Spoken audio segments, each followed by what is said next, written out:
I'm Beck Cranford. I'm pastor at Church of the Misfits, and I just want to talk a little bit today about church. Woo, right? So, like, a lot of you have sent me messages and said things like, Beck, I like the idea of spirituality, but I really don't like the idea of church. And I understand, because church can be like a super scary place, right? Like, people are jerks. I'm a jerk. You're a jerk, right? We're all jerks.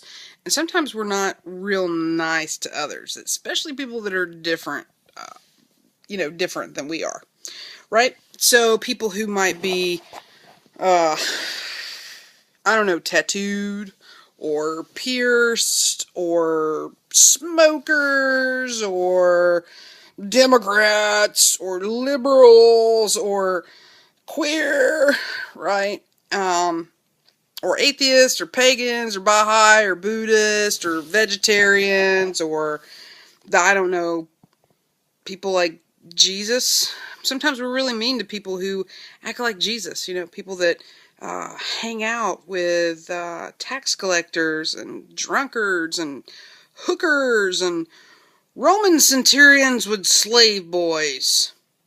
Slave boys. Slave boys. Yeah. So why go to a church? Why is church even good, right? Like, is church a decent place? Should we go to church?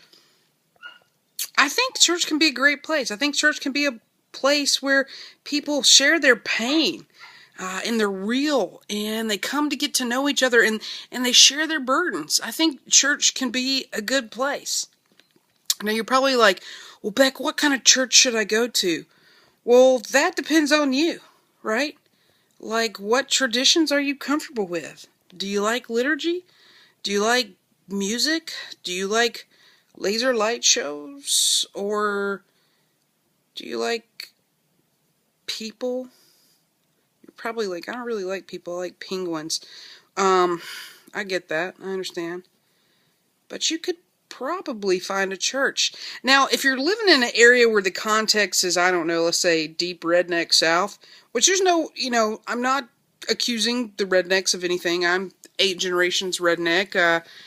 I even got some camouflage somewhere around here. Not sure where, but somewhere. If you're in that context and you're like, man, I really just don't feel safe in church. I don't feel safe to ask questions. I don't feel safe to look at scripture. I feel like people are always telling me what I'm supposed to believe. Then there are communities for you. You might have to drive a little bit, or you might think about creating a community where people can come, right? So a lot of you are Protestants, and you kind of you like the Bible a little bit, and you kind of resonate with the fact that in Peter it says that there's a priesthood of all believers, right? You resonate with that. So if that's true, then that basically means that all of us can interpret Scripture, and we can come together with diverse opinions and still be unified, right? Like, I hang out with people who are super diverse. So give church a chance. What do you think, Basil? Basil thinks church might be worth it. I don't know. Anyways, but before you give up on church entirely, see if there might be a church out there for you. And if you've been hurt, I get that. I've been hurt too. Been kicked out of a couple churches. Oh, right? Been told I could tithe, but couldn't be a member. But the thing is that church can be good. It can be community. And maybe it's not worth giving up on just yet. Think about that. Let me know what you think.